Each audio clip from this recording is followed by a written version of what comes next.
One time again Akki Chaudhary in front of you. और आज मैं आपको पढ़ाने वाला हूँ क्लास 9th बुक का नाम गणित मंजरी का चैप्टर नंबर 6 के अंतिम प्रश्नावली। मतलब ये कि चैप्टर नंबर 6 के जो लास्ट में हमारे एंड ऑफ द चैप्टर्स में क्वेश्चन दे रखे हैं, अंतिम प्रश्नावली दे रखे हैं, आज उस क्वेश्चन को डिस्कस करने वाले हैं। ठीक है, तो यहाँ पर पहला क्वेश्चन बहुत ही बेहतरीन हमारे पास आ चुका है। और पहला क्वेश्चन कहता है बीज गणित में सर्व समीकरणों का कभी कभी क्षेत्रफल के संबंधों के रूप में दर्शाया जा सकता है। मतलब ये कह रहा है जो बीज गणित होती है हमारी, उस बीज गणित में जो सर्व समीकरण होती है, मतलब जो फॉर्मूले होते हैं लाइक a प्लस बी का whole square a square plus 2ab plus B square, कभी कभी इनको हम क्षेत्रफल के रूप में भी मतलब दर्शा सकते हैं। उदाहरण के लिए प्रदर्शित चित्र सर्व समीकरण a प्लस बी के अनुरूप है। क्या आप बता सकते हैं कैसे? तो ये प्रूफ करके दिखाना है हमें, ये कैसे बना। ठीक है, फिर हमें इसको प्रूफ करके दिखाना है ये कैसे बना, और फिर हमें इसको प्रूफ करके दिखाना है कि ये कैसे बना। तो ये तीन सर्व समीकरण हैं, देयर आर तीन formulas and we have to prove it by areas. तो हमें एरियाज की मदद से इनको सिद्ध करना है।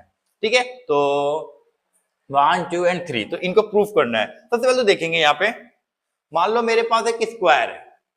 ठीक है, इस स्क्वायर के अंदर क्या किया मैंने, जो मेरा फर्स्ट ये वाला स्क्वायर था, ध्यान देंगे आप, इस स्क्वायर के अंदर मैंने इसको दो भागों में डिवाइड कर दिया और कुछ इस तरीके से भाग में डिवाइड कर दिया मैंने। ठीक है, अब ये वाले भुजा को मैंने मान लिया a, इसको मान लिया मैंने b, ये भी मेरा हो जाएगा b, ये है मेरा a क्योंकि ये वर्ग है, ये वर्ग है तो ये a, ये भी a, ये b है तो ये b। ठीक है, ये b है, ये भी b है, ये भी हमारा b है, और ये हमारा a, और ये हमारा b, और ये हमारा a। मतलब क्या है कि a के सामने जो बड़ी भुजा है वो a है, इसके सामने a है, ये a है, इसके सामने a है, इसके सामने भी a है। ये छोटी वाली भुजा जो है उसको हमने b लेंथ की मानी है, ये b है, इसके सामने b है, इसके सामने भी b है, और ये छोटी भुजा है ये b, तो इसके सामने भी b। मतलब क्या है कि हमने इस वर्ग को, जो हमने पहले एक वर्ग बनाया, उस वर्ग को हमने चार छोटे छोटे टुकड़ों में डिवाइड हो गया ये। ठीक है, चार टुकड़ों में डिवाइड हो गया। अब मुझको जो है, अब ध्यान देंगे तो मैं, ये मेरे पास बड़ा वर्ग है, इसको मैं बोलूंगा हरा वर्ग, मतलब ग्रीन वर्ग, इसको बोलूंगा ब्लू वर्ग। लेकिन ये वाला जो पोर्शन हमारा पिंक वाला, पिंक जो है वो वर्ग नहीं है, वो आयत है। इन केस अगर मैं मुझे इस पूरे का क्षेत्रफल निकालना हो, पूरे वर्ग का क्षेत्रफल निकालना, तो ध्यान देना फॉर्मूला कैसे बनता है। तो बड़े वर्ग का क्षेत्रफल, बड़े वर्ग का क्षेत्रफल क्या हो जाएगा, हरे भाग का क्षेत्रफल प्लस ये हमारा पिंक भाग है तो पिंक लिख देते हैं हम, गुलाबी भाग का क्षेत्रफल, गुलाबी भाग का क्षेत्रफल, फिर से प्लस मेरे पास क्या है, फिर से गुलाबी भाग है प्लस, फिर मेरे पास है ब्लू भाग का क्षेत्रफल, मतलब ठीक है। तो हमने क्या किया, इस बड़े वर्ग का क्षेत्रफल निकाल लिया, जो है चार भागों में डिवाइड, 1 2 3 4, दो भाग हमारे वर्ग थे, इसलिए हरा भाग का क्षेत्रफल, हरा भाग हमारा वर्ग है, और नीले भाग का क्षेत्रफल, नीला भाग भी हमारा वर्ग है। लेकिन जो गुलाबी भाग है, पिंक है, वो मेरा एक आयत है, मतलब रेक्टेंगल है। तो आपको फॉर्मूला पता होना चाहिए, वर्ग का क्षेत्रफल और आयत का क्षेत्रफल क्या होता है। अगर वर्ग का क्षेत्रफल की बात करें तो ये होता है हमारा भुजा का स्क्वायर, और अगर मैं आयत के क्षेत्रफल की बात करूं तो ये होता है मेरा लंबाई गुना चौड़ाई। तो इन दोनों की मदद हमें यहाँ पर लेनी है। देखो, बड़े वर्ग का क्षेत्रफल मतलब भुजा। अब देखो, जो बड़ा वर्ग है वो मेरे पास यहां से लेके यहां तक a है, फिर यहां से लेके यहां तक b है, तो ये पूरा का पूरा जो है मेरे पास, ये पूरा a प्लस b है। तो एक भुजा हो गई a प्लस b, और दूसरी भुजा जो है वो भी मेरी क्या है, यहां से लेके यहां तक ये भी a प्लस b है। ठीक है, दोनों भुजा आ गई। अब हरे भाग का क्षेत्रफल ध्यान देंगे। अभी जो हरा वाला भाग है मेरे पास, ये वाला भाग, ये पूरा का पूरा वर्ग है, और ये a है, ये भी a है, तो a और a का स्क्वायर हो जाएगा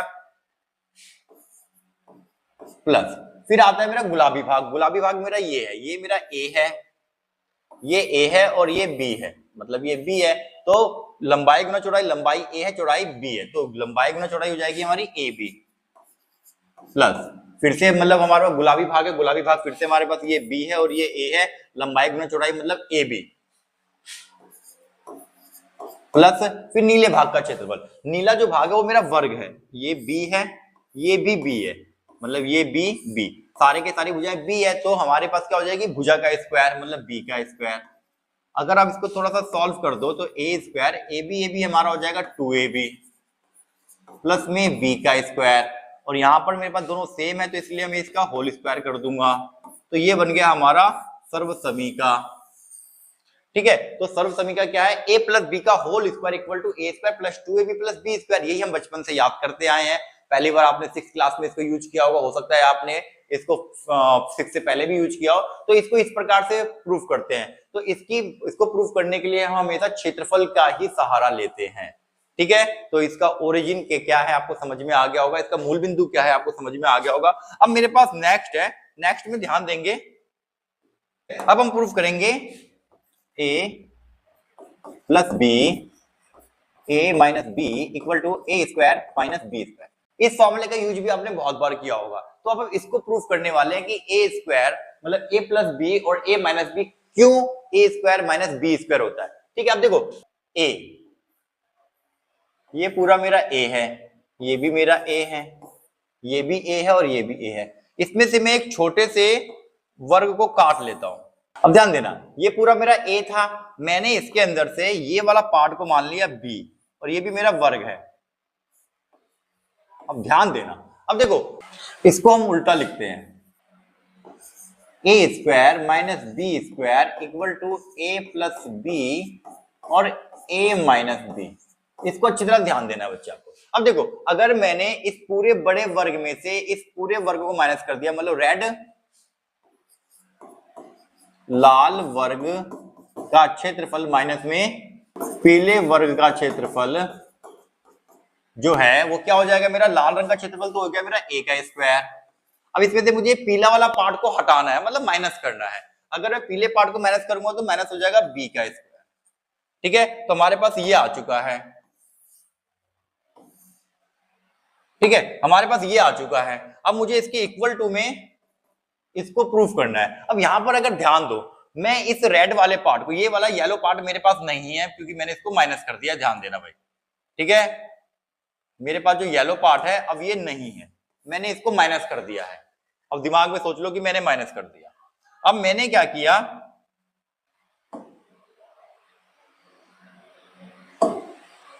अब ध्यान दो, अब मेरे पास ये रेड हिस्सा बचा हुआ और ये ब्लू हिस्सा बचा हुआ है।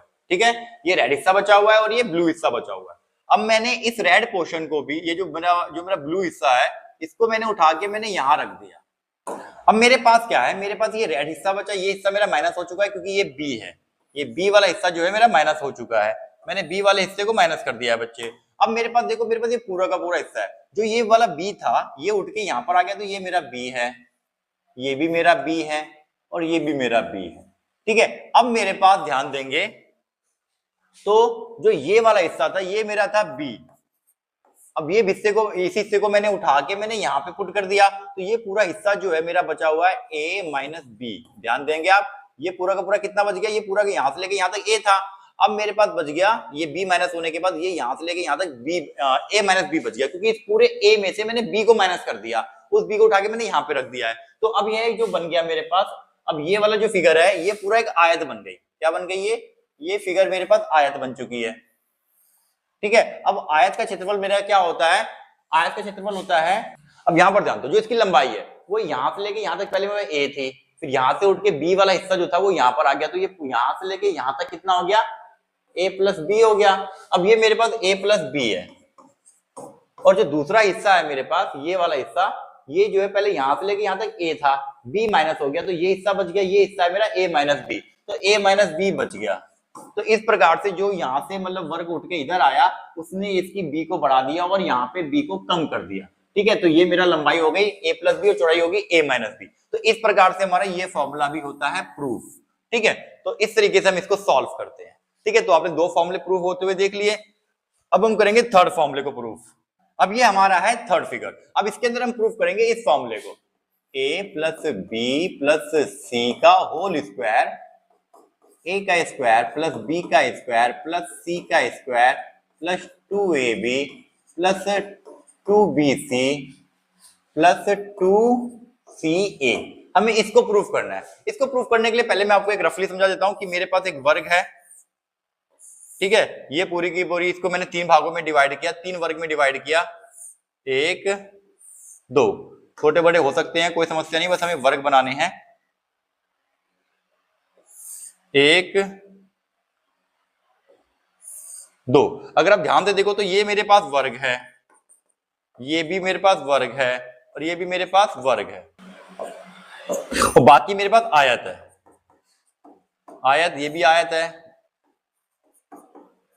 ये भी आयत है, आयत है, और ये आयत है, मतलब स्क्वायर है, और ये रेक्टेंगल है, रेक्टेंगल मतलब आयत। ठीक है, अब यहां पर आपको ध्यान देना है, जब मैंने इसको बनाया तो ये मेरा वर्ग या वर्ग, ये भी मेरा वर्ग है, ये भी मेरा वर्ग है, ये मेरे पास आयत है, ये आयत है, ये आयत है, ये आयत है, और ये भी आयत है। 3 वर्ग है और 6 आयत है। ठीक है, 3 वर्ग है और 6 आयत है। मैं सबके मतलब यहाँ पर एरिया निकालता हूँ। सबसे पहले मैं इस पूरे के पूरे फिगर का एरिया निकालता हूँ, तो मेरे पास क्या मिलेगा, वर्ग का क्षेत्रफल होता है भुजा गुणा भुजा, भुजा कितनी हो जाएगी इसकी, a प्लस बी प्लस सी। ठीक है, तो ये हो गई मेरे पास पूरे वर्ग का a प्लस बी प्लस सी। अब मेरे पास ये वाली भुजा कितनी, भुजा गुणा भुजा, तो 2 बार आ जाएगा ये a प्लस बी प्लस सी। अब इसके अंदर क्या करना है, इन सभी छोटे छोटे पार्ट्स को जोड़ना है, तो ये 9 पार्ट्स है, तो पहले पार्ट को जोड़ूंगा तो ये आ जाएगा a स्क्वायर, दूसरे पार्ट को जोड़ूंगा तो आ जाएगा ए बी, तीसरे पार्ट को जोड़ूंगा तो आ जाएगा ए सी, फिर इसको जोड़ूंगा मैं ए बी, फिर मैं इसको जोड़ूंगा बी स्क्वायर, फिर मैं जोड़ूंगा इस वाले को तो बी सी, इसको जोड़ूंगा तो ए सी, इसको जोड़ूंगा तो बी सी, प्लस में ये हो जाएगा मेरा सी स्क्वायर। तो यहाँ पर 9 पार्ट्स में मेरा एक वर्ग डिवाइड हो चुका था, तो 9 पार्ट्स के क्षेत्रफल मैंने लिख दिए 1 2 3 4 5 6 7 8 9, 9 हो गए। अब ये दोनों एक जैसे हैं, तो इसको मैं कर दूंगा a प्लस बी प्लस सी का होल स्क्वायर। अब यहाँ पर देखो ये a स्क्वायर है, अकेला है a स्क्वायर, तो a स्क्वायर अकेले आ गया, b स्क्वायर भी अकेला है तो b स्क्वायर भी अकेला आ गया, c स्क्वायर भी अकेला है तो c स्क्वायर भी अकेला आ गया। लेकिन ये जो ab है, हमारे पास 2 ab है, तो इसको 2 ab लिखेंगे।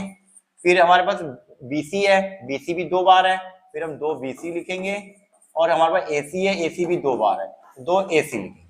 तो इस प्रकार से ये भी प्रूव होता है। बस हम क्या करते हैं, एक बड़े से वर्ग को 3 बराबर भागों में बांटते हैं, जिसमें a है, b है और c है। उन तीनों भागों को जब बांटते हैं तो एक वर्ग 9 भागों में डिवाइड होता है, उन 9 का जब क्षेत्रफल निकालते हैं तो ये फॉर्मूला हमारा पास तैयार हो जाता है। ठीक है, अब हम करेंगे सेकंड क्वेश्चन। आई होप कि आपको ये तीनों सर्व समीकरण समझ में आ गई होंगी। अब सेकंड क्वेश्चन देखो क्या कहता है, एक समद्विबाहु त्रिभुज का परिमाप 40 सेंटीमीटर है, समान भुजाएं 15 सेंटीमीटर लंबी है, त्रिभुज का क्षेत्रफल ज्ञात कीजिए। तो हमारे पास परिमाप गिवन है और क्षेत्रफल ज्ञात करना है। ठीक है, इसके अंदर मेरे पास, ठीक है, ये हमारा समद्विबाहु त्रिभुज का है। और देखो हमने त्रिभुज के बारे में 6.3 में पढ़ा था, 6.2 में पढ़ा था कि त्रिभुज की अगर मेरे पास ऊंचाई पता है, अगर मेरे पास हाइट पता है तो क्षेत्रफल होता है, अगर मेरे पास ऊंचाई पता है तो 1/2 गुना में b गुना में h होता है, और अगर ऊंचाई नहीं पता है तो हम क्या करते हैं, हेरोन का फॉर्मूला लगाते हैं। हेरोन फॉर्मूला का यूज कब करते हैं, जब हमारे पास हाइट नहीं पता होती है। तो हमारे पास अगर यहाँ ध्यान देते हैं, सबसे पहले तो हमारे पास एक समद्विबाहु त्रिभुज है। समद्विबाहु त्रिभुज का मतलब होता है जिसमें 2 भुजाएं बराबर होती है। ठीक है, 2 भुजाएं जो बराबर है, 2 भुजाएं जो बराबर है, समान भुजाएं 15 सेंटीमीटर है, मतलब जो बराबर वाली भुजा है वो 15 है, ये भी 15 है, ये वाली भुजा नहीं पता, इसको मान लेते हैं सी, ये हो जाएगा ए और ये हो जाएगा बी। ए और बी हमारे पास 15-15 आ चुकी हैं, सी हमारे पास नहीं है। अब हम क्या करते हैं, हम निकालते हैं यहाँ पे, हमें जो पता है त्रिभुज का परिमाप पता है, त्रिभुज का परिमाप। ऐसे क्वेश्चन में आपको याद रखना है कि जो चीज हमें पता है पहले उसका फॉर्मूला पुट कर दो आप। त्रिभुज का परिमाप पता है, त्रिभुज का परिमाप का फॉर्मूला पुट कर दो। त्रिभुज का परिमाप होता है a प्लस में b प्लस में c, मतलब बाउंड्रीज का जोड़। ये बाउंड्री a b c तीनों को जोड़ दो, परिमाप आ जाता है। a का मान 15 है, b का मान भी 15 है, c का मान नहीं पता हमें। ठीक है, 15 और 15 30, 30 को उधर भेज देंगे तो 40 माइनस में 30 आ जाएगा, और c का मान आ गया 10। तो फाइनली हमारे पास 10 आ चुका है। अब हमें निकालना है क्षेत्रफल। क्षेत्रफल निकालने के लिए मेरे पास हाइट नहीं पता है। जब हाइट नहीं पता है तो हम हेरोन के फॉर्मूले का यूज करेंगे। अब हेरोन का फॉर्मूला देखो क्या कहता है, आपको हेरोन का फॉर्मूला यूज करना आ चुका होगा अभी तक। तो सबसे पहले हेरोन के फॉर्मूले में हम निकालते हैं एस। एस होता है हमारा a प्लस में b प्लस में c बटे में 2। अब a plus b plus c कितना है, 15 15 10, मतलब a प्लस बी प्लस सी जो होता है वो हमारा परिमाप होता है। a प्लस बी प्लस सी हमारा परिमाप 40 है, तो 40 बटे में 2 आ जाएगा। इसको काट देंगे तो ये 20 s आ गया 20। अब मैं निकालता हूं क्षेत्रफल। क्षेत्रफल का फॉर्मूला होता है मेरा रूट में s minus a, s minus b और s माइनस में c। ठीक है, s का मान निकाल चुके हैं हम 20। सबसे पहले 20 रखेंगे, फिर 20 माइनस में a हमारा 15 है, फिर 20 माइनस में b हमारा 15 है, फिर 20 माइनस में c हमारा 10 अभी अभी हमने निकाला है। ठीक है, इसको सॉल्व करते हैं रूट में ही। 20 का 20 आ जाएगा, 20 में से 15 गया 5, प्लस 20 में से 15 गया 5, 20 में से 10 गया 10। ठीक है, इसके टुकड़े कर लो अगर टुकड़े होते हैं तो। फैक्टर्स, 20 का फैक्टर होता है 2 दूनी 4 पंजे 20, ये दोनों 5 के फैक्टर नहीं होंगे, सेम आ जाएगा। और 10 के फैक्टर हो जाएंगे 2 पंजे 10। अगर अब यहाँ पर ध्यान दो तो हमारे पास पेयर बन रहे हैं, एक तो 2 का पेयर बन गया, 5 का पेयर बन गया, फिर 5 का पेयर बन गया, मतलब 2 का पेयर बन गया, फिर 5 का पेयर बन गया और फिर 5 का पेयर बन गया। लेकिन इस वाले 2 का पेयर नहीं बना, तो इसको हम रूट में ही छोड़ देंगे। फाइनली हमारा आंसर हो जाएगा 5 पंजे 25, 25 दूनी 50, 50 रूट 2। ठीक है, 50 रूट 2 हमारा आंसर है। आप रूट में भी छोड़ सकते हो, कोई इशू नहीं है। लेकिन अगर आप रूट 2 का मान पुट करना चाहते हो तो 1.41 पुट कर सकते हो। अब मल्टीप्लाई कर दो 50 को इससे, फाइनल हमारा आंसर आ जाएगा। और ये हमारा हो गया सेंटीमीटर स्क्वायर। तो बड़ा ही इजी होता है, बस ध्यान देना कि परिमाप पता है तो पहले परिमाप का फॉर्मूला लगा के हमने जो तीसरी भुजा नहीं पता थी वो फाइंड करेंगे। जो तीनों भुजाएं पता चल जाएंगी तो हम उसका क्षेत्रफल निकालेंगे हीरोन के फॉर्मूले से। ठीक है, समद्विबाहु त्रिभुज है, आइसोसेलिस ट्रायंगल कहते हैं इसे इंग्लिश में, आइसोसेलिस ट्रायंगल जिसमें 2 भुजाएं बराबर होती हैं। ठीक है, नेक्स्ट कहता है हमारा थर्ड क्वेश्चन, एक समद्विबाहु त्रिभुज का आधार 10 सेंटीमीटर का है। समद्विबाहु त्रिभुज दोबारा से आ गया, मतलब फिर से आइसोसेलिस ट्रायंगल है हमारे पास जिसमें 2 भुजाएं बराबर होती हैं। तो यहां पर हमारे पास क्षेत्रफल पता है और भुजाओं की लंबाई ज्ञात करनी है। ठीक है, क्षेत्रफल पता है, ये बात आपको याद रखनी है। तो हमारे पास फिर से क्या है, समद्विबाहु त्रिभुज है। ठीक है, समद्विबाहु त्रिभुज का आधार 10 सेंटीमीटर, ये आधार पता है 10 सेंटीमीटर। ठीक है जी, इसका क्षेत्रफल पता है तो त्रिभुज का क्षेत्रफल लिख लेते हैं, कितना है 60 सेंटीमीटर। ठीक है, समान भुजाओं की लंबाई ज्ञात करो, समान भुजाओं की लंबाई ज्ञात करनी है। अब त्रिभुज का क्षेत्रफल हमें पता है और हमें ए और बी नहीं पता, लेकिन याद रखना ए और बी दोनों बराबर हैं। तो यहां पर मैं सिर्फ ए रख देता हूं क्योंकि समद्विबाहु त्रिभुज है, दोनों भुजाएं बराबर है, इसलिए मैं ए और बी बराबर है, इसलिए दोनों को मैं ए रख देता हूं। ये मेरा सी है। लेकिन मेरे पास क्या है कि मेरे पास अब दोनों ए का मान निकालना है, तो हम क्या करते हैं, ऊंचाई तो हमें फिर से नहीं पता।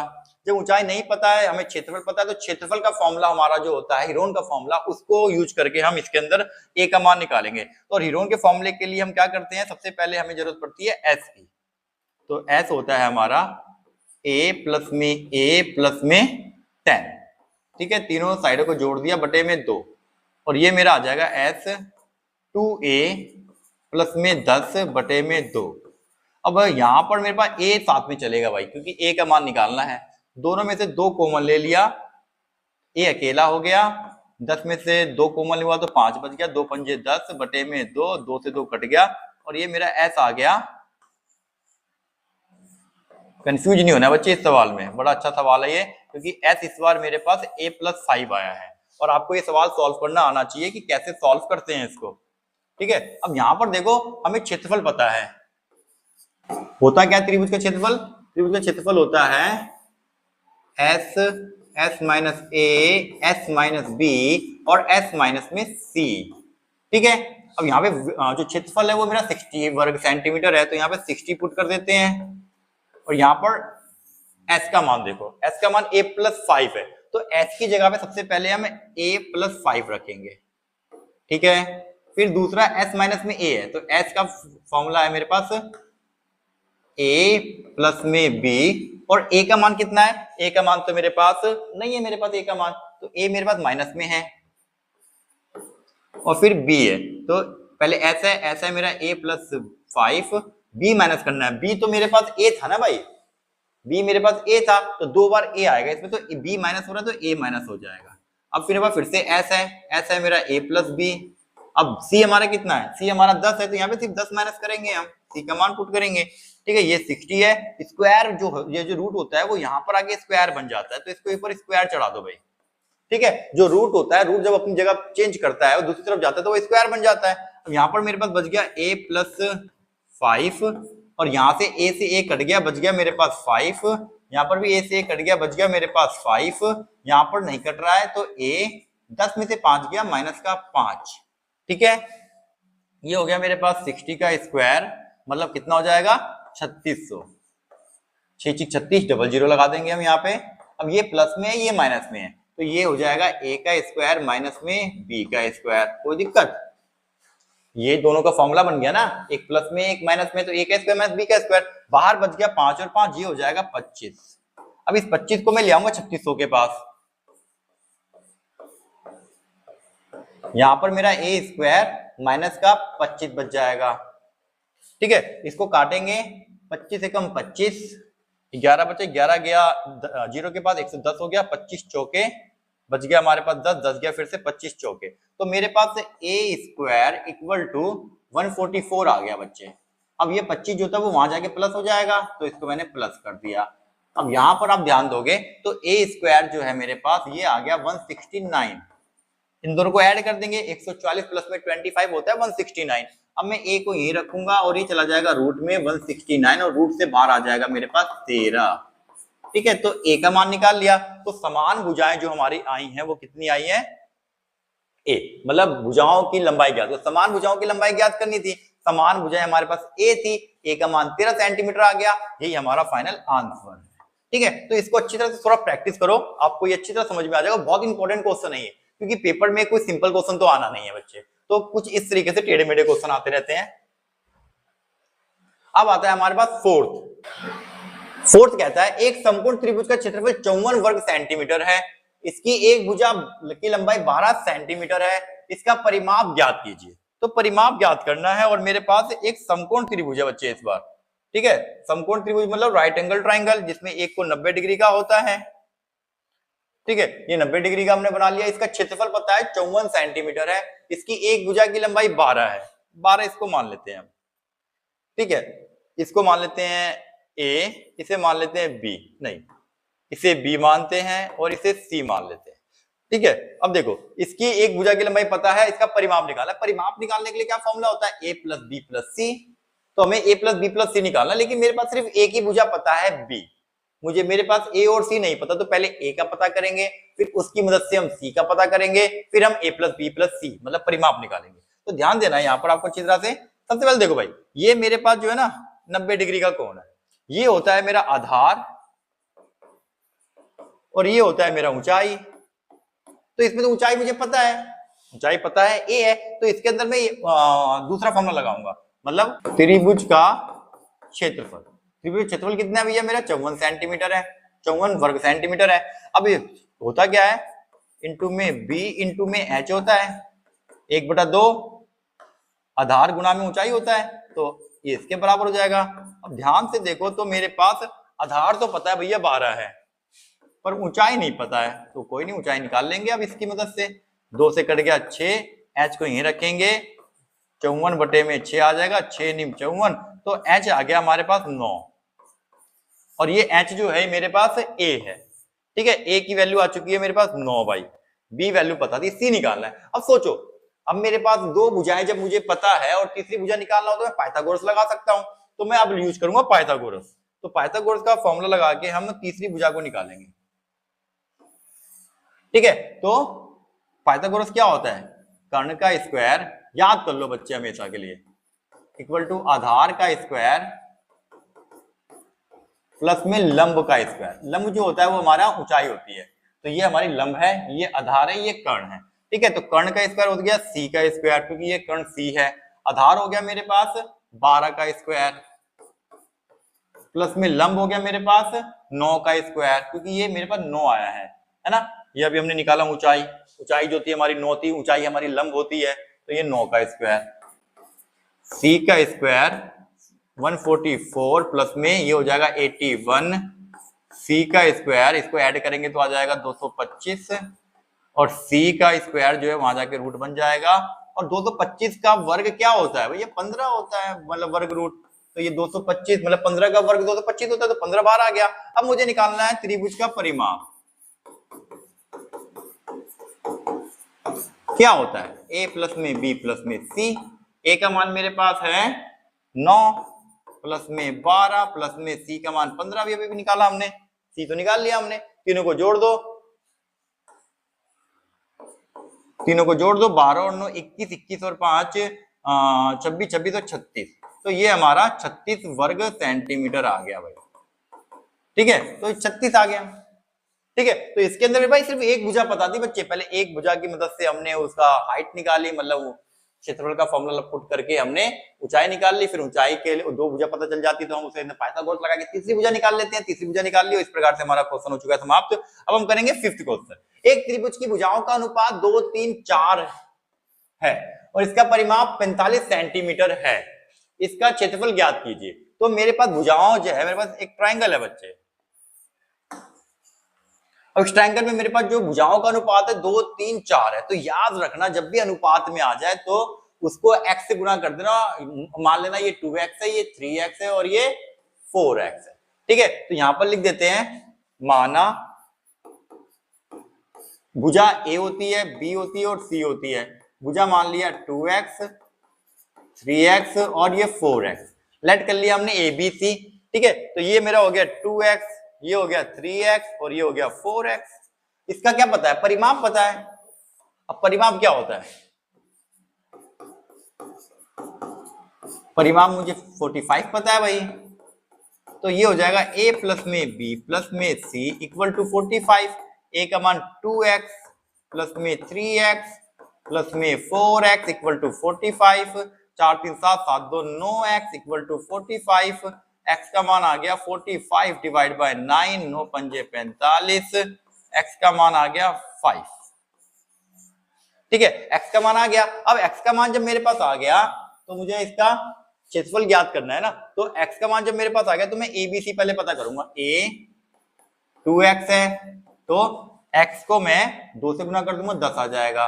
b मेरे पास 3x है, 3x से गुना करूंगा तो 3 पंजे 15 आ जाएगा, x का मान 15 है। c मेरे पास 4x है, इसको मैं गुना कर दूंगा 5 से तो ये 20 आ जाएगा। तो हमने ABC तो निकाल लिया ना बच्चे।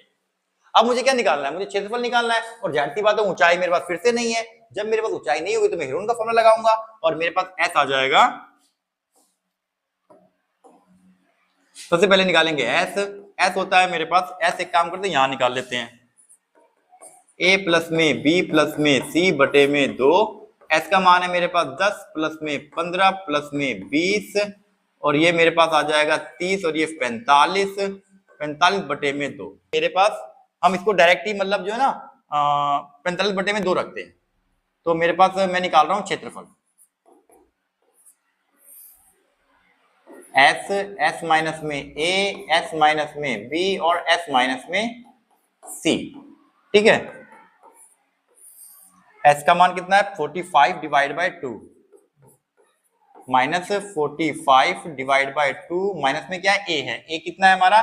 a हमारा है 10। 10 को माइनस कर देंगे। फिर 45 डिवाइड बाय 2 माइनस में b कितना है मेरा? 15 है, 15 माइनस कर देंगे। फिर 45 डिवाइड बाय 2 माइनस में c कितना है मेरा? 20 है, 20 माइनस कर देंगे। ठीक है, सॉल्व करते हैं इसको। सबसे पहले तो 45 बाय 2 आ जाएगा, मल्टीप्लाई 2 से इसको मल्टीप्लाई करो, 20 को इसको माइनस कर दो। क्या किया मैंने? 2 को इससे मल्टीप्लाई किया 20 को 45 में माइनस कर दिया, आ गया 25 बाय 2। 2 को इससे गुना करो 15, 15 दूनी 30, 30 को इससे माइनस करेंगे तो आ जाएगा 15 बटे में 2। 2 20 40, 40 को इससे माइनस करेंगे, 45 में से 40 गया 5, 5 बटे में 2। सिंपल। ठीक है, अब इसके फैक्टर कर लो ऊपर भी नीचे भी। तो नीचे क्या तो हो गया 2 गुना में 2 गुना में 2 गुना में 2। देखो हमारे पास पेयर बन के मिल गए। अब ऊपर इसको फैक्टर करते हैं हम। तो ये 45 को लिख सकते हैं 3 तिया 9 पंजे 45 मल्टीप्लाई 25 का लिख सकते हैं 5 गुना 5। 15 का लिख सकते हैं 3 पंजे 15 और 5 का तो 5 ही रहेगा। अब जिसके पेयर बन गए उसको बाहर निकाल लो बच्चों। अब पेयर किसके बन रहे हैं मेरे पास? पेयर मेरे पास 3 का पेयर बन गया, सॉरी इसको हटा देते हैं। जो पेयर बन गया 3 बाहर आ जाएगा, फिर 5 का पेयर बन गया, 5 बाहर आ गया, देखो ये 3 बाहर आ गया, फिर ये 5 बाहर आ गया, ये 5 और ये 5 भी बाहर आ गया, लेकिन ये वाला 3 और ये वाला 5 बाहर नहीं आया, ठीक है। और यहाँ से 2 बार हमारे पास ये बाहर आ गया और ये भी बाहर आ गया। अब जो बच गया उसको अंदर छोड़ दो, 3 और 5 मतलब 3 पंजे 15, 3 और 5 बच गए, 3 पंजे 15। अब मेरे पास फाइनल जो मेरे पास आंसर है 5 पंजे 25 दूनी 25 75 बटे में 4 रूट 15। तो आप इसको यहां पर भी छोड़ सकते हो, ठीक है, तो इसको आप यहां पर भी छोड़ सकते हो। 75 बटे में 4 रूट 15 हमारा इसका क्षेत्रफल आ गया है, ठीक है। अब हम करते हैं नेक्स्ट। 6 क्वेश्चन कहता है हमारा, एक त्रिभुज की भुजाओं की लंबाई 7 सेंटीमीटर 24 सेंटीमीटर और 25 सेंटीमीटर, त्रिभुज का क्षेत्रफल दो भिन्न भिन्न विधियों द्वारा ज्ञात कीजिए। तो यहां पर हमारे पास एक त्रिभुज है और त्रिभुज की भुजाएं हमें पता है।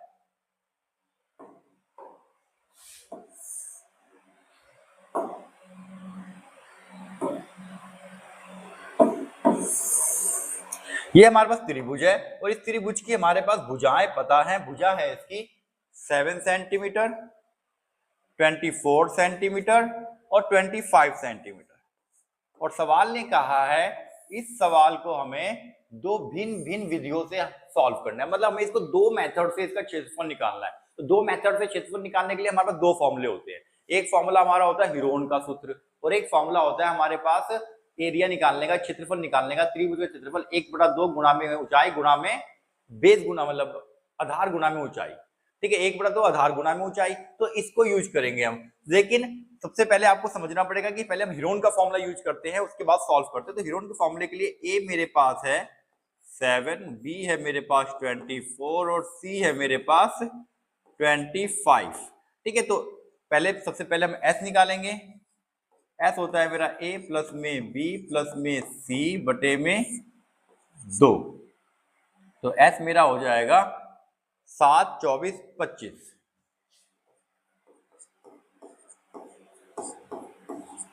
बटे में 2, ठीक है।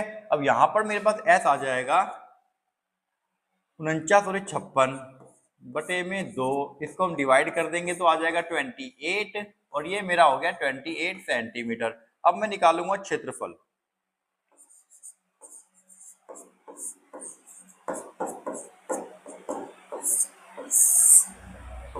एस माइनस ए, एस माइनस बी और एस माइनस में सी। यहां पर हम वैल्यू पुट करेंगे एस की, जो कि मेरे पास है 28। अब मैं 28 में से ए को माइनस करूंगा, 28 माइनस में ए मेरा 7 है, 28 से मैं बी माइनस करूंगा जो कि मेरा 24 है, और 28 में से मैं सी को माइनस करूंगा जो कि मेरा 25 है, ठीक है। अब मेरे पास 28 आ चुका है। सबसे पहले 28 फिर मल्टीप्लाई, हमारे पास 28 में 7 माइनस करेंगे 21 आएगा, 28 में से 24 माइनस करेंगे तो 4 आएगा, 28 में से 25 माइनस करेंगे तो 3 आएगा। और यहाँ पर मेरे पास आ चुका है 28, 21, 4 और 3। अब इसके फैक्टर कर लेंगे हम। इसका फैक्टर होता है मेरे पास 2 दूनी 4, 7 28, 21 का होता है 3 7 21, 2 का होता है 2 दूनी 4 और 3 का कोई फैक्टर नहीं होता। पेयर बन के बाहर आ जाएगा, 2 का पेयर बन गया, फिर 3 का पेयर भी बन गया, फिर एक और 2 का पेयर बन गया और फिर 7 का पेयर बन गया। फाइनल हमारा आंसर है 7 या 21 दूनी 42 दूनी 84 सेंटीमीटर स्क्वायर। तो हमने इसको एक फॉर्मूले से, मतलब एक तो हमने निकाल लिया एक तरीके से, एक मेथड से निकाल लिया जहां पर हमने यूज किया हीरोन का फॉर्मूला। अब सेकंड मेथड के लिए आपको एक चीज ध्यान देनी है, इसको सेकंड मेथड कैसे यूज करें। इसमें हाइट और डिस्टेंस, आई मीन हाइट और बेस हमें नहीं पता, हाइट मतलब ऊंचाई और बेस। अब देखो किसी भी त्रिभुज में जो सबसे बड़ी भुजा होती है, ध्यान देना यहाँ पे, इसके अंदर हम क्यों लगाएंगे दूसरा फॉर्मूला मतलब क्यों हम इसके अंदर बेस इंटू हाइट का फॉर्मूला भी लगा सकते हैं। अगर मेरे पास कोई सबसे बड़ी भुजा का स्क्वायर करो आप, 25 का स्क्वायर हो जाएगा। आपको हाइट और बेस ढूंढना सिखा रहा हूं मैं, हाइट और बेस कैसे पता चलेगा। 25 का स्क्वायर हो गया, उसके बाद बाकी दोनों भुजाओं को जोड़ दो उसका स्क्वायर करके। अगर आप ध्यान दो तो ये फॉर्मूला पाइथागोरस का है, और पाइथागोरस का फॉर्मूला कहता है कि अगर किसी भी एक भुजा का स्क्वायर बाकी के दोनों भुजाओं के स्क्वायर के सम के बराबर होता है, मतलब जोड़ के बराबर होता है, तो वो एक समकोण त्रिभुज होता है। 90 डिग्री तो इसने में बताया नहीं समकोण त्रिभुज है या नहीं, तो पहले हम पता करेंगे कि ये समकोण त्रिभुज है या नहीं है। अगर ये समकोण त्रिभुज होगा तो इसके अंदर हम 1/2 गुणा में ऊंचाई गुणा में आधार का फॉर्मूला लगा लेंगे, मतलब आधार गुणा ऊंचाई वाला फॉर्मूला लगा सकते हैं। ठीक है, अगर ये दोनों बराबर हो गए तो ये समकोण त्रिभुज है, क्योंकि ये हो जाएगा कर्ण, ये हो जाएगा आधार और ये हो जाएगा ऊंचाई। और यहाँ पर मेरा 24 का स्क्वायर है, ये हो जाएगा 625, 49 प्लस में 24 का स्क्वायर होता है 576, और 576 को अगर मैं 49 में ऐड करूं तो 625 ही आता है, और दोनों 625 आ गए। इसका मतलब क्या होगा कि ये मेरा एक समकोण त्रिभुज है। समकोण त्रिभुज में जो अकेला होता है वो होता है कर्ण, इसका मतलब ये कर्ण हो गया, इसको मान लो आधार हो गया, और ये हमारी होगी ऊंचाई। ठीक है, तो आधार और ऊंचाई मिल चुकी है। आधार है हमारे पास 7 और ऊंचाई है हमारे पास 24। याद रखना, अगर किसी भी त्रिभुज को पता करना है कि वो समकोण त्रिभुज है या नहीं है, तो जो सबसे बड़ी वाली भुजा है उसका स्क्वायर करो और बाकी दोनों का स्क्वायर करके जोड़ के देखो, अगर दोनों बराबर हो जाए तो वो समकोण त्रिभुज है, अदरवाइज समकोण त्रिभुज नहीं है। अगर पता चल जाए वो समकोण त्रिभुज है तो उसके अंदर जो दो भुजा एक साथ रखी थी उसमें से किसी एक को आधार मान लो और दूसरे को ऊंचाई मान लो। ठीक है, तो त्रिभुज का क्षेत्रफल हो जाएगा 1/2 इंटू में बेस इंटू में हाइट। आंसर सेम आना चाहिए जो यहाँ पर आया है, क्योंकि दोनों का क्षेत्रफल निकाल रहे हैं। बेस हमारा हो जाएगा 7 और ऊंचाई हो जाएगी 24, काटेंगे 12, 12 सत्ते होता है 84 सेंटीमीटर स्क्वायर। तो दोनों से आंसर सेम आया, मतलब हिरून का फॉर्मूला यूज करो या फिर आप ये वाला फॉर्मूला यूज करो, दोनों से हमारा सेम आंसर आया। तो इसको हमने भिन्न भिन्न विधियों से ज्ञात कर लिया, दो भिन्न विधियों से। अब हम करेंगे नेक्स्ट कहता है यदि किसी साइकिल के पहिए का व्यास 60 सेंटीमीटर है तो पहिए के 100 बार घूमने के पश्चात साइकिल चालक कितनी दूरी तय करेगा। 1 किलोमीटर की यात्रा के दौरान पहिया कितनी बार घूमता है, इसकी गणना कीजिए। दो बातें हैं इसके अंदर। सबसे पहले तो हमारे पास एक पहिया है बच्चे, पहिया कुछ है हमारे पास ऐसा होता है गोल, जिसका व्यास 60 है, मतलब D 60 है और R हो जाएगा इसका हाफ 30 सेंटीमीटर। ठीक है, तो पहिए के 100 बार घूमने के पश्चात साइकिल चालक कितनी दूरी तय करेगा। देखो 100 बार अगर पहिया घूमता है तो साइकिल चालक कितनी दूरी तय करेगा। अब जब साइकिल घूमता है तो इसकी जो परिधि होती है वो जमीन के साथ लगती है, तो इसकी परिधि एक चक्कर में कितना दूरी आगे बढ़ती है पहले वो निकालेंगे, फिर उसको 100 से गुणा करेंगे तो पता चल जाएगा हमें कि 100 बार घूमने में वो साइकिल चालक कितनी दूरी तय करेगा। फिर 1000 किलोमीटर में कितनी दूरी तय करेगा वो भी निकालना है। तो दो बातें यहाँ पर है, दो बातों से पहले हमें इसकी निकालनी है परिधि।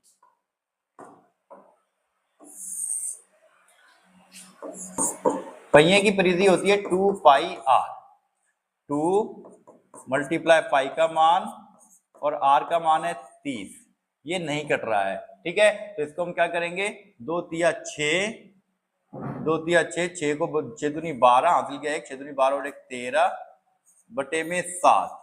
ठीक है, तो ये हमारा आ गया परिधि। इसको हम चाहे तो पॉइंट में निकाल सकते हैं।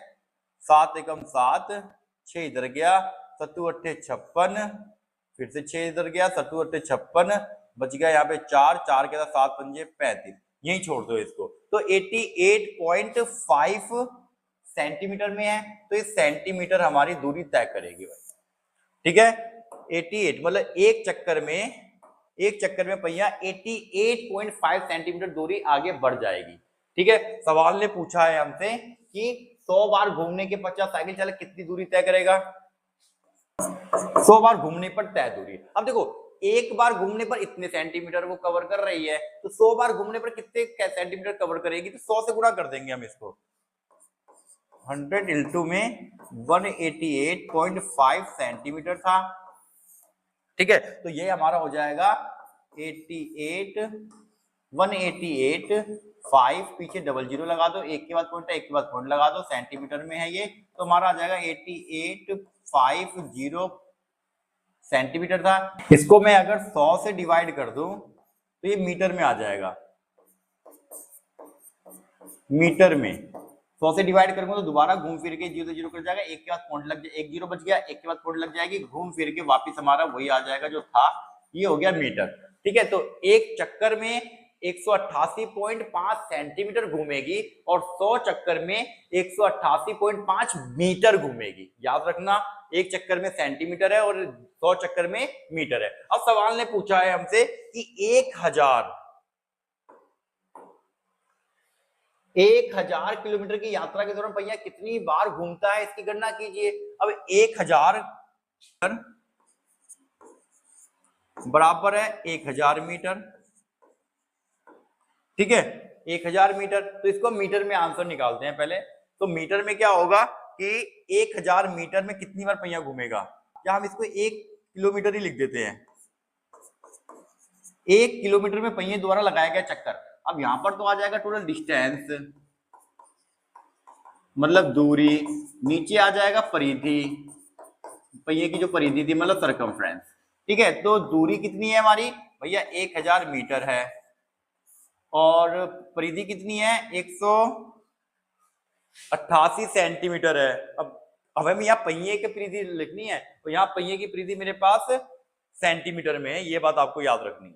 तो ये सेंटीमीटर में है, ये मीटर में है, तो इसको मैं क्या करता हूँ 188.5, इसको ध्यान नहीं देना, ये तो मीटर में है, ये हमारा इसका काम खत्म हो गया। यहाँ पर पहिए की परिधि मेरी सेंटीमीटर में है, इस सेंटीमीटर को अगर मैं, हाँ तो इस 1000 को, जैसे कि 1 किलोमीटर है, 1 किलोमीटर का मतलब हमारा 1000 होता है मीटर, तो 1 मीटर जो है वो मेरा 100 सेंटीमीटर होता है।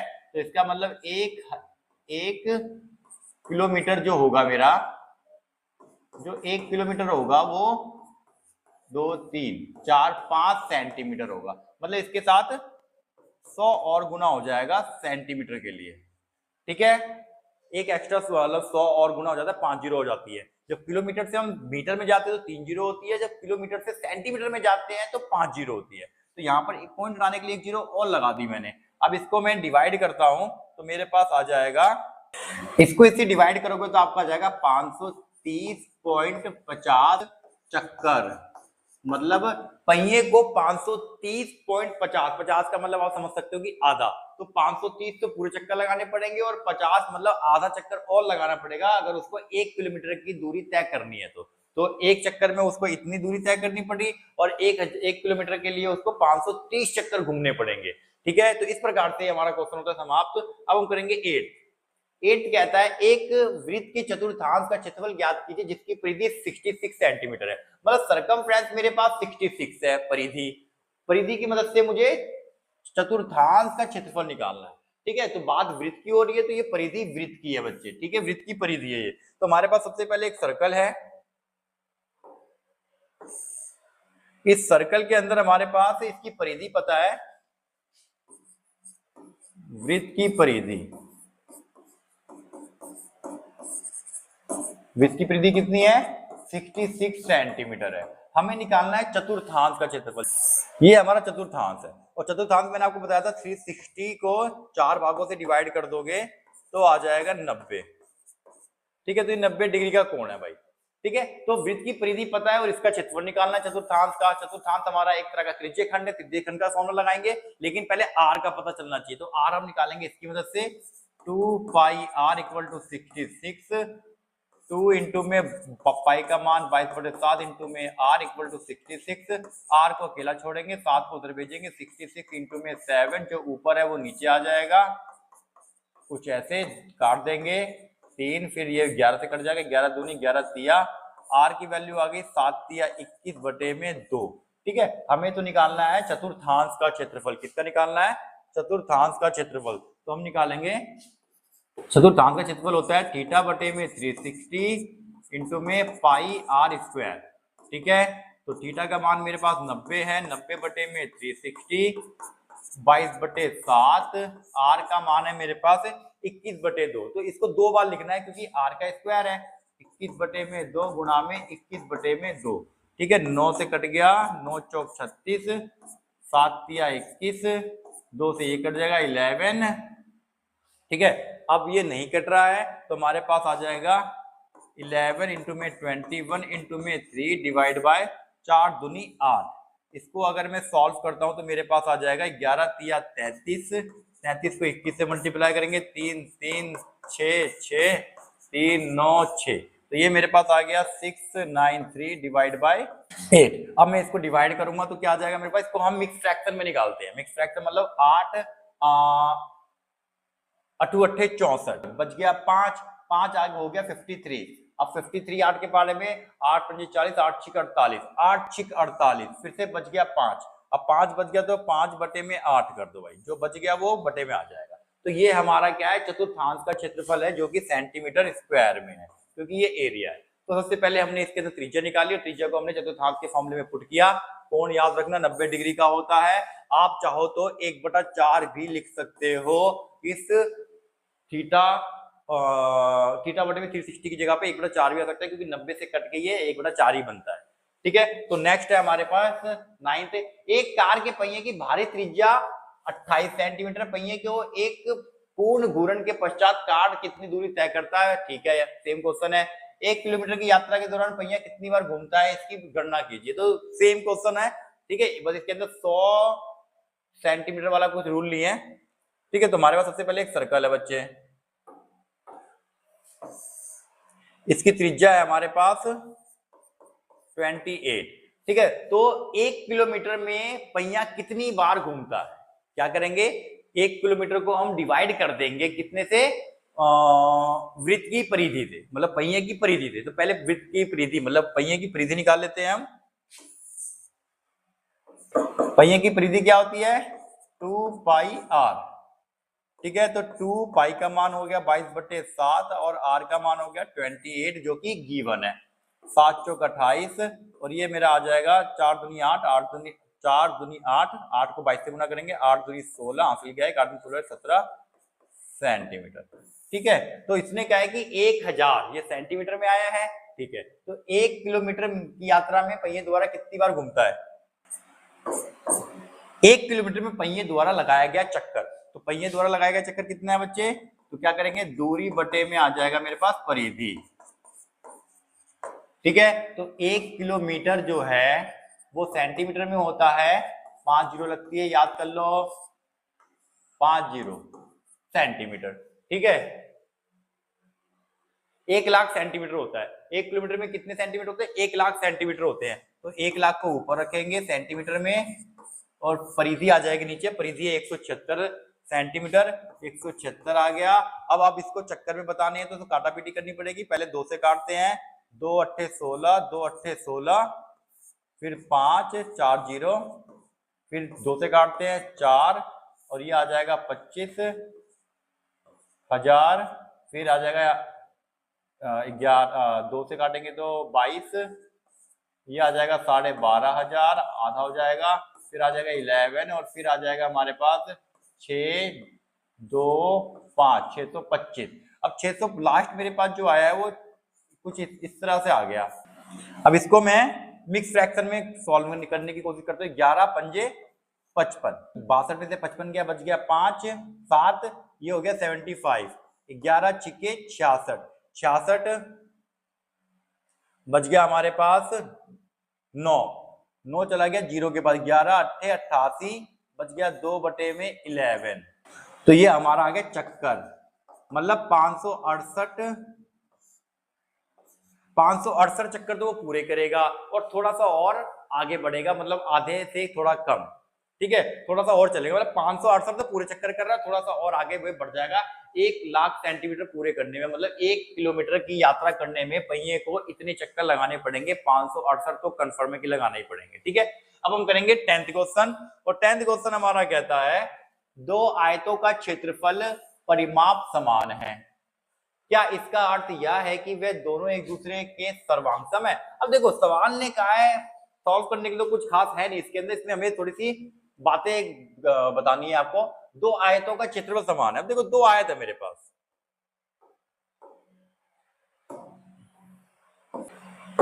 दो आयत है मेरे पास, एक ब्लू और एक येलो। तो सवाल कहता है दो आयतों का क्षेत्रफल, मतलब क्षेत्रफल बराबर है, क्षेत्रफल और परिमाप भी बराबर है। ये हमें गिवन दे रखा है इसने, ठीक है। क्षेत्रफल और परिमाप समान है, क्या इसका अर्थ है कि दोनों एक दूसरे के सर्वांगसम होंगे? देखो सर्वांगसम क्या कहता है, सर्वांगसम का मतलब होता है जब किसी भी आकृति के, आकृति मतलब फिगर, किसी भी आकृति के सभी भुजाएं बराबर हो, सभी कोण बराबर हो, उनका क्षेत्रफल बराबर हो, उनका परिमाप बराबर हो, तो वो सर्वांगसम होते हैं। जी हाँ, ये सर्वांगसम है। तो इसका मतलब क्या हुआ, जब ये सर्वांगसम है तो इनकी भुजाएं भी बराबर है और इनके बिल्कुल कोण भी बराबर है। तो हम लिख देंगे जब किसी आकृति के क्षेत्रफल व परिमाप बराबर होते हैं तो वह सर्वांगसम होते हैं। सर्वांगसम का साइन कुछ ऐसा होता है बच्चे, तो ये सर्वांगसम का साइन है, तो सर्वांगसम होते हैं। तो हमें सिर्फ इतना ही लिखना है, क्योंकि दोनों के दोनों आइडेंटिकल है। आइडेंटिकल मतलब बिल्कुल ही सेम है, ठीक है। नेक्स्ट है, हम जानते हैं कि समांतर चतुर्भुज का क्षेत्रफल आधार गुणा में ऊंचाई होता है, ठीक है। तो इसने कह दिया समांतर चतुर्भुज का क्षेत्रफल जो होता है वो आधार गुणा में ऊंचाई होता है। इस सूत्र और आकृति का उपयोग करते हुए दर्शाइए कि समलंब चतुर्भुज का क्षेत्रफल समांतर भुजाओं के योग का आधा और ऊंचाई का गुणनफल अर्थात 1/2 a + b h होता है, ठीक है। तो मतलब क्या है कि उसने बोल दिया समांतर चतुर्भुज क्षेत्रफल तो b इंटू में h होता है, समांतर चतुर्भुज का क्षेत्रफल तो b इंटू में h होता है। तो हमें प्रूफ करना है कि दर्शाइए कि समलंब चतुर्भुज का क्षेत्रफल 1/2 भुजाओं, समांतर भुजाओं का योग, ये होती है समांतर भुजाओं का योग, और ऊंचाई का आधा होता है। आधा मतलब 1/2, ऊंचाई भी है। क्या हम ये देखो, इसका एक चीज याद रखना, इसका मतलब एक ये भी होता है कि ये मल्टीप्लाई में है तो एच हम इधर भी लिख सकते हैं, कंफ्यूज नहीं होना है कभी भी अगर कभी मैं ऐसे लिख दूं तो, क्योंकि एच तो मल्टीप्लाई में है, मैंने एच को यहां ना लिख के मैंने इसके साथ लिख दिया, तो एच ऐसा भी हो सकता है। जब ऐसा आ जाए तो अब ऐसे लिख दो, कोई दिक्कत नहीं, ठीक है। तो सबसे पहले तो हमारे पास क्या है कि समांतर चतुर्भुज का हेल्प लेके हमें एक फॉर्मूले को प्रूफ करना है। समांतर चतुर्भुज के फॉर्मूले की हेल्प लेके, इसकी हेल्प लेनी है और इसको प्रूफ करना है, ठीक है। तो सबसे पहले मैं इसके अंदर एक समलंब चतुर्भुज बना लेता हूं, ठीक है। तो समलंब चतुर्भुज मेरा क्या कहता है, तो ये मेरा हो गया समलंब चतुर्भुज। इस समलंब चतुर्भुज के अंदर मैं एक समांतर चतुर्भुज की रचना करता हूं। समांतर चतुर्भुज देखो कैसा होता है, अब यहां पर देखो ये पूरा का पूरा मेरा क्या है, एक समलंब चतुर्भुज है जिसके अंदर एक मेरे पास समांतर चतुर्भुज है और एक त्रिभुज भी आ गया, ठीक है। समांतर चतुर्भुज है। अब यहां पर हमें सवाल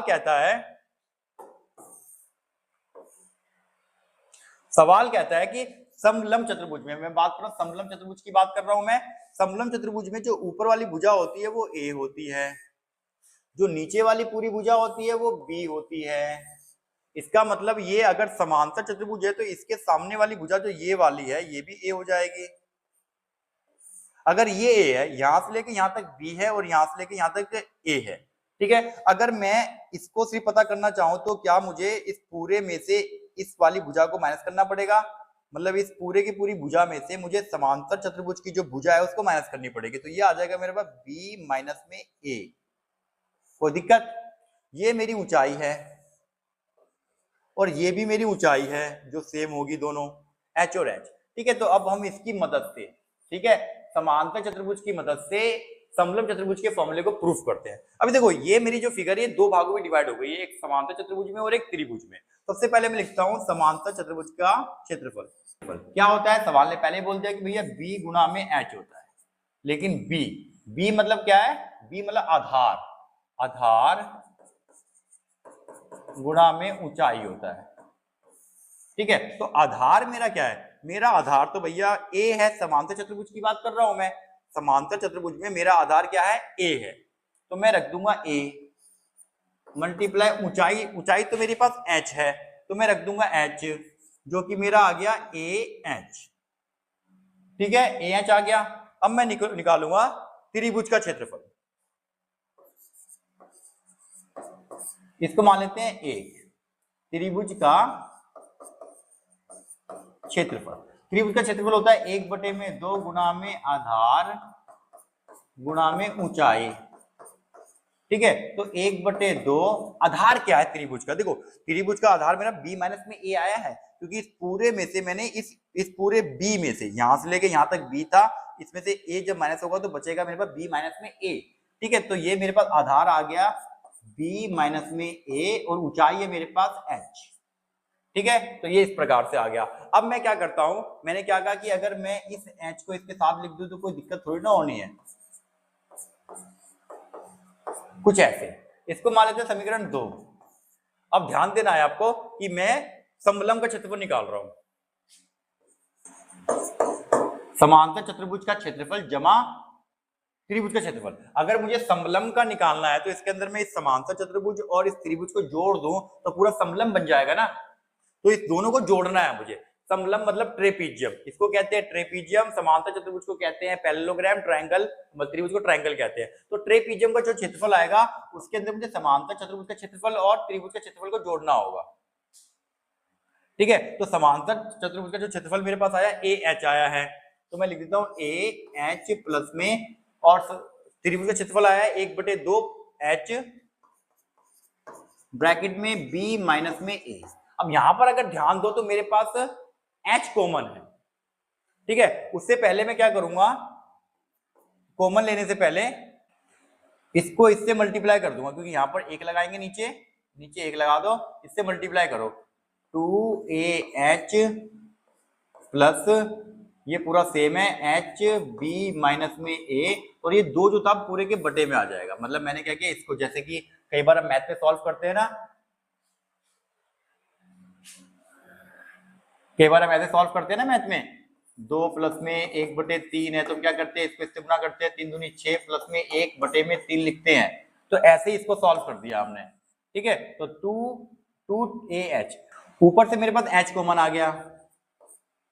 ठीक है, यहां बच गया मेरे पास 2A प्लस B माइनस में A/2।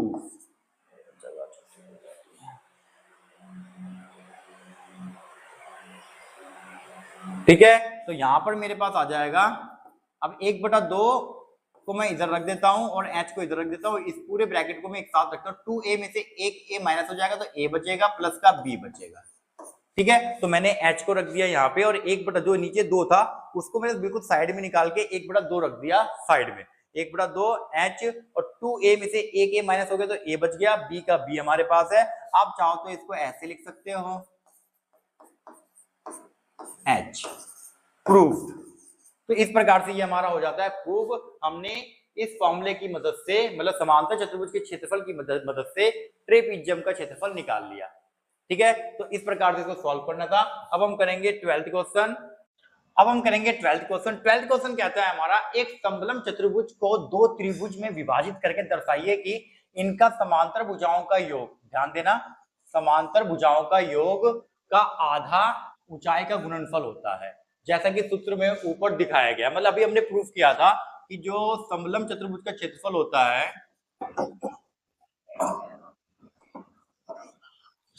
1/2 समांतर भुजाओं का योग गुणा में ऊंचाई। सवाल ने ये क्या है, सवाल ने कहा है कि समांतर भुजाओं का योग का आधा, मतलब समांतर भुजाओं का योग का आधा का गुणनफल, मतलब ऊंचाई का गुणनफल होता है, ऊंचाई का गुणनफल होता है। ठीक है, तो ये चीज हमें प्रूफ करनी है एक समलंब चतुर्भुज को, एक समलंब चतुर्भुज के त्रिभुजों में विभाजित करके। मतलब एक समलंब चतुर्भुज है, ट्रेपीजियम है, ट्रेपीजियम को 2 ट्रायंगल में हमें डिवाइड करना है, फिर उन दोनों ट्रायंगल की मदद से हमें इस फॉर्मूले को प्रूफ करना है।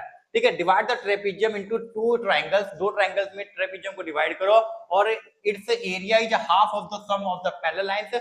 पैरेलल लाइंस के सम का हाफ जो होता है वो प्रोडक्ट होता है किसका, मल्टीप्लाई बाय द हाइट। तो ये हमें प्रूफ करना है। सबसे पहले देखो, ज्यादा मुश्किल क्वेश्चन नहीं है, मतलब ध्यान से देखेंगे तो जल्दी सॉल्व हो जाएगा। हमें इसके अंदर पहले एक ट्रेपीजियम बनाना है बच्चे। ठीक है, मतलब समलंब चतुर्भुज, और समलंब चतुर्भुज हमारा हो चुका है रेडी, और मैंने इसको डिवाइड कर दिया 2 इक्वल पार्ट्स। अब यहां पर एक चीज आपको ध्यान देना है। ठीक है, मुझे पता है कि जो ऊपर वाला हिस्सा होता है ये होता है मेरा A। ठीक है, जो समांतर लाइनें होती है वो A होती है और ये B होती है, मतलब पैरेलल लाइन होगी हमारी। हाइट जो होती है वो हमारी, ध्यान देना, ये हमारी होती है हाइट, डॉट लाइन। ठीक है, ये तो हो गया इस ट्रायंगल के लिए। जो नीचे ट्रायंगल बन रहा है इसके लिए हाइट ये है। ऊपर वाले ट्रायंगल के लिए हाइट में क्या करता हूं, मैं बाहर बनाऊंगा। ठीक है, ये इसकी हाइट है। ठीक है, मैं बाहर से हाइट नाप रहा हूं, कोई दिक्कत नहीं होती। ये जो डॉट लाइन है ये हमारे काम की नहीं है, बस ये हाइट दिखाने के लिए है। ठीक है, तो यहां पर मैंने हाइट तैयार कर ली, ये मेरी हाइट हो गई। ठीक है, अब हम सवाल की तरफ जाएंगे। अब सवाल के अंदर मेरे पास क्या है, दो ट्रायंगल है भाई। एक का नाम है ए बी सी डी। सबसे पहले मैं क्या करता हूं, ए सी डी का क्षेत्रफल निकालता हूं। ठीक है, तो यहां पर ए सी डी का क्षेत्रफल मतलब एरिया क्या होता है, 1/2 गुना में बेस इंटू में हाइट होती है। तो यहां पर क्या आ जाएगा मेरा, 1/2 गुना में बेस। बेस कितना है मेरा, बेस बच्चे मेरा बी है, तो यहां पर याद कर लो।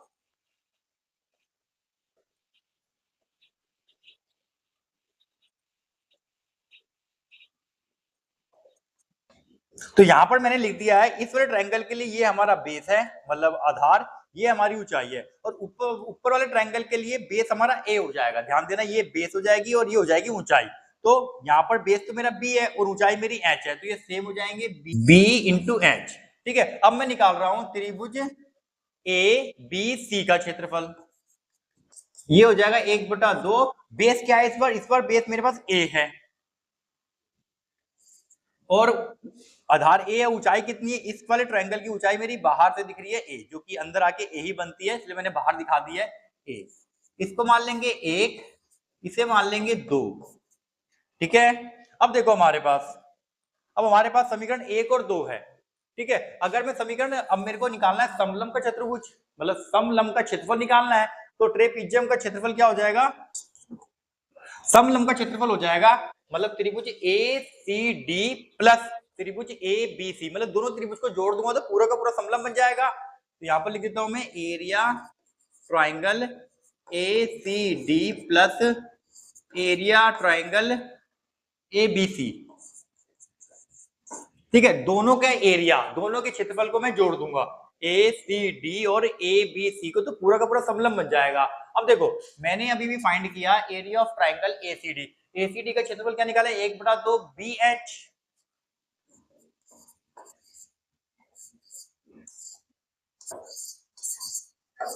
प्लस 1/2 एबीसी का कितना है, 1/2 ए एच। अब दोनों में मुझे कॉमन मिल रहा है 1/2, दोनों में है, एच भी दोनों में है, एच भी बाहर ले लिया, यहां बच गया बी प्लस में ए। ठीक है, अगर मैं इसको कुछ इस तरीके से लिख दूं, ए बी प्लस में आगे पीछे लिख दूं और एच को उठा के मैं पीछे रख दूं तो कोई फर्क नहीं पड़ने वाला, लेकिन मेरा ये प्रूव हो जाएगा। ठीक है, तो इस प्रकार से ये मेरा एरिया प्रूव हो जाता है। एक ट्रायंगल को, एक समलंब चतुर्भुज को दो ट्रायंगल में डिवाइड करके भी हम समलंब का क्षेत्रफल निकाल सकते हैं। ठीक है, तो इस तरीके से हमने इसको निकाल लिया। अब हम करेंगे 13 क्वेश्चन, और 13 क्वेश्चन होने वाला है बहुत ही मजेदार। दर्शाइए कि समलंब चतुर्भुज की दो समान प्रतियों को उपयोग करके समांतर चतुर्भुज कैसे निर्मित कर सकते हैं। इससे हमें समलंब चतुर्भुज के क्षेत्रफल का सूत्र कैसे प्राप्त होता है। अब देखो, अगर मैं एक ट्रेपीजियम को जोड़ के क्या मैं समांतर चतुर्भुज बना सकता हूं, हाँ बना सकता हूं। उसके बाद उस समांतर चतुर्भुज की मदद से मुझे दोबारा से समलंब चतुर्भुज का क्षेत्रफल का सूत्र ज्ञात करना है, मतलब हमें फॉर्मूला तैयार करना है समलंब चतुर्भुज का। फॉर्मूला जो था एरिया का, ये वाला फॉर्मूला हमें दोबारा से बनाना है, लेकिन अब की बार हमें ट्रेपीजियम मतलब समलंब को पहले हमें समांतर चतुर्भुज में बनाना है। वो कैसे बनाएंगे ध्यान देंगे। इंग्लिश में कहता है कि पैरेललोग्राम बनता है कब, जब हम दो आइडेंटिकल कॉपीज ऑफ ट्रेपीजियम, मतलब जो दो एक जैसे ट्रेपीजियम्स को जब हम जोड़ते हैं तो वो एक समांतर चतुर्भुज बन जाता है, पैरेललोग्राम बन जाता है। तो उस पैरेललोग्राम की मदद से मुझे ट्रेपीजियम का एरिया निकालना है। ध्यान देना अच्छी तरह से, मैंने इस बार फिर से बनाऊंगा मैं एक ट्रेपीजियम,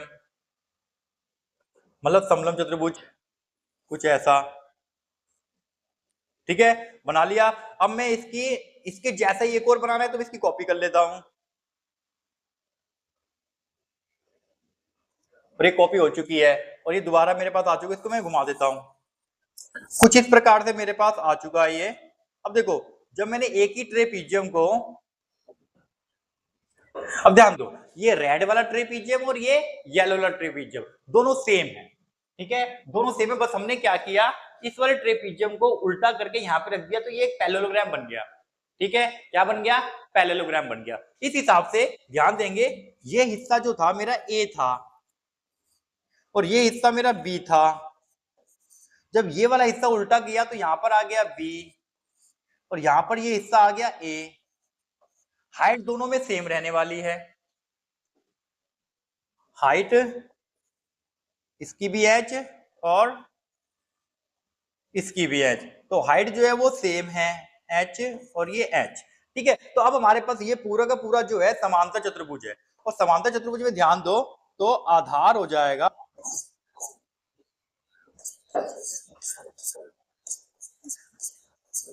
तो यहां पर देखेंगे समांतर चतुर्भुज का आधार क्या होगा और समांतर चतुर्भुज की ऊंचाई क्या होगी। ठीक है, तो आधार मतलब बेस और ऊंचाई मतलब एच। ठीक है, तो पैरेललोग्राम का जो आधार है, ध्यान दो आधार दोनों के दोनों सेम है, ए प्लस में बी, मतलब आमने सामने की भुजा बराबर होती है। ऊपर अगर ए प्लस बी है तो नीचे बी प्लस ए है, मतलब ए प्लस बी है, ए प्लस बी हो गई और ऊंचाई हो जाएगी एच। ठीक है, अब मैंने समांतर चतुर्भुज का आधार ऊंचाई निकाली। सोचो ये समांतर चतुर्भुज जो है दो एक जैसे समलंब चतुर्भुज से बने हुए हैं। अगर मैं समांतर चतुर्भुज का क्षेत्रफल निकाल लूं और उस क्षेत्रफल को आधा कर दूं तो क्या एक समलंब चतुर्भुज का क्षेत्रफल निकल जाएगा। सोचो जब ये दो समलंब चतुर्भुज एक जैसे हैं, ये पूरा का पूरा एक बन गया समांतर चतुर्भुज, समांतर चतुर्भुज का क्षेत्रफल निकाल लूं और उसका मैं आधा कर दूं तो किसी भी एक का क्षेत्रफल पता चल जाएगा। समांतर चतुर्भुज का आधा करूंगा तो मेरे को दोनों में से किसी भी एक का क्षेत्रफल पता चल जाएगा, समलंब चतुर्भुज का क्षेत्रफल। और उसको चेक करते क्या वो हमारा सेम होता है समलंब चतुर्भुज के बराबर, जो समलंब चतुर्भुज का क्षेत्रफल होता है। तो यहां पर ध्यान दो, मैं निकालता हूं उसका क्षेत्रफल, area of a parallelogram. Area of parallelogram क्या हो जाएगा, ये हो जाएगा बेस इंटू में हाइट, मतलब हिंदी में लिख देता हूं मैं, आधार गुणा में ऊंचाई, जिसको अंग्रेजी में कहते हैं बेस इंटू में हाइट। ठीक है, अब बेस क्या है, बेस तो भैया पूरा का पूरा ए बी है जो कि मैंने लिख दिया है, ए प्लस में बी, और ऊंचाई क्या है, ऊंचाई है मेरी एच, मल्टीप्लाई करके लिख दो, एच हो गया। ठीक है, अगर मैं अब इसका आधा कर दूं तो मेरे पास समलंब का मतलब जो इसका आधा तो समलंब है क्योंकि दो समलंब को जोड़कर समांतर चतुर्भुज बनाया गया है। अब समांतर चतुर्भुज का जो आधा होगा वो समलंब चतुर्भुज होगा, तो यहां पर हम क्या लिखेंगे,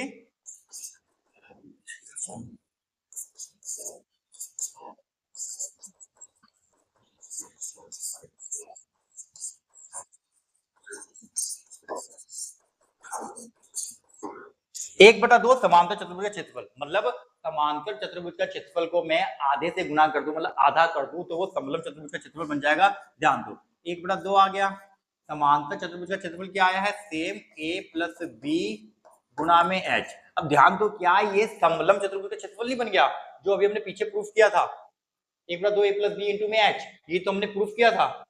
ठीक है, तो ये सेम बन गया, हो गया प्रूफ। तो हमने क्या किया, हमने इस बार एक पैरेललोग्राम की मदद से समांतर चतुर्भुज का फॉर्मूला प्रूफ किया है। ठीक है, अब हम करेंगे नेक्स्ट। नेक्स्ट है हमारा 14th, और 14th में बहुत बढ़िया क्वेश्चन है ये, ध्यान देंगे। पतंग का क्षेत्रफल उसके विकर्णों के गुणनफल का आधा होता है। देखो जो पतंग होता है,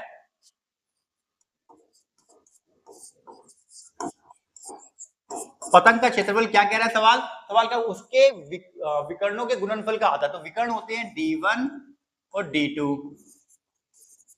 इनका गुणनफल हो गया और इसका आधा होता है। मतलब अगर इनके विकर्ण को डायगोनल्स को गुणा कर दिया जाए और उसका आधा कर दिया जाए तो पतंग का क्षेत्रफल आ जाता है। ठीक है जी, हमें पता है।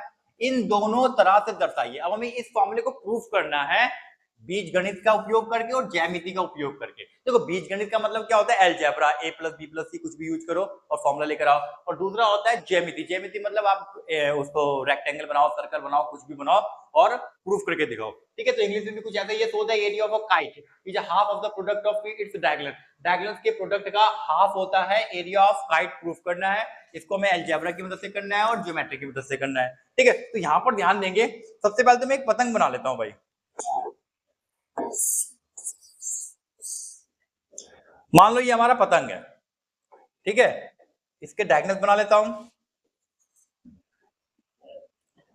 ये हमारा पतंग है विद टू डायगोनल्स, मतलब दो विकर्ण है। इस विकर्ण का नाम दे देता हूं मैं, बाहर देता हूं मैं पूरा D1, और ये वाला जो है मेरा D2। ठीक है, तो D1 और D2 मेरे पास आ गए दो विकर्ण, ये हमारा D1 है और ये D2 है। अब ध्यान देना, मैं इसको, अब मैं ये दो ट्रायंगल में डिवाइड है मेरे पास, A B C और D। ठीक है, तो ये दो ट्रायंगल है मेरे पास A B, एक तो ABD और एक BCD, दो ट्रायंगल है। मैं इन दो ट्रायंगल का क्षेत्रफल निकालूंगा, लेकिन उससे पहले ध्यान देना, ये वाली जो लाइन है मेरे पास D2 है और ये वाली जो लाइन है वो मेरे पास D1 है। इस D1 को मैं लेट कर लेता हूं एक तो H1 में, इस वाले ट्रायंगल का जो H है यहां तक, ध्यान देना, इसको मैं H लेट कर लेता हूं और नीचे वाले को मैं H2 लेट कर लेता हूं।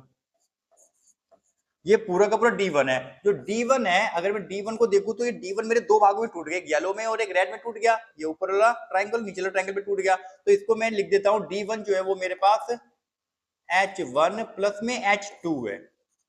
इसको याद रखना, इसकी जरूरत पड़ने वाली है हमें। ठीक है, अब ध्यान देंगे, अब मैं क्षेत्रफल निकाल रहा हूं ABD का,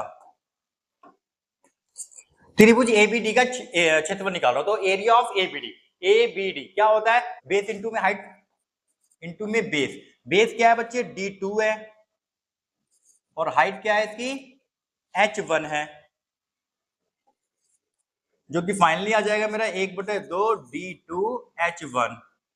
ठीक है, अब मैं निकाल रहा हूं त्रिभुज BCD का क्षेत्रफल, जो कि हो जाएगा 1/2। अब हाइट, अब देखो बेस, बेस तो यही वाली रहने नहीं है, हाइट नीचे चली जाएगी इसकी। हाइट क्या है, BD मतलब D2, और हाइट क्या हो जाएगी, हाइट हो जाएगी H2, जिसको मैं लिख सकता हूं 1/2 D2 और H2।